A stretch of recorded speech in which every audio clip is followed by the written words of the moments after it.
So have you ever held on to something so hard that it hurts?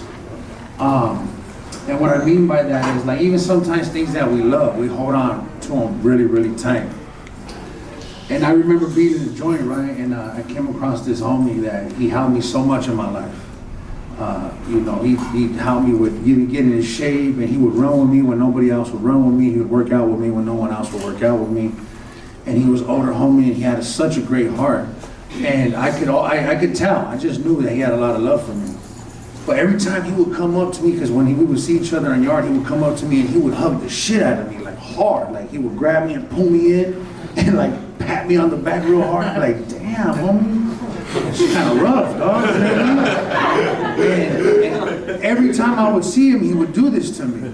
And I knew it was out of love, but it hurt, homie. So I'd see him at yard, and he'd see me from across the yard. He'd come over there because he knew we were going to work out together. And he'd grab me and he'd hug me real hard and pat me. And every time it would hurt, like, damn, homie, chill out. And then one day I had to tell him, I said, hey, homie, stop doing that shit, you know?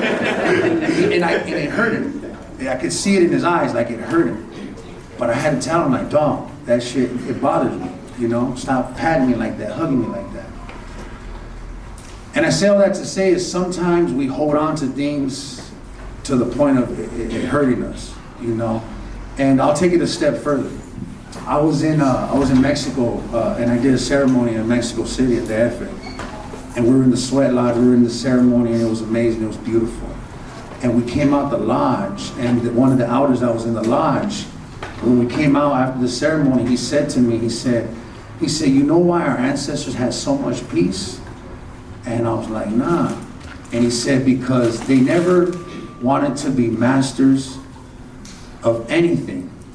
They never wanted to be masters of anything. Masters of the mountains, masters of the ocean, masters of the pathways, masters of the trails. He said they never wanted to be masters of anything. They wanted to be masters of the space between everything. The space in between everything. And I thought about that as I left, and I meditated on that. I was like, damn, that makes so much sense, because if I hold something too tight, I don't get to really fully experience it. But if I master the space in between me and this thing, or everything, then I get to enjoy it fully. I get to experience it, I get to see it. I'm not holding on to it too tight. And so I say all that to say this, is that there's been things in my life that I've held on to the point of it hurting me. Old ideas, what I believe I had to be, arguments I wanted to win, principles I thought I had to stand by.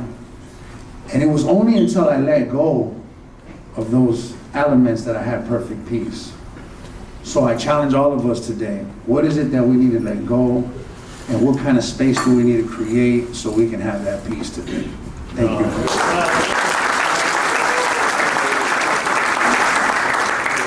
Beautiful, thank you.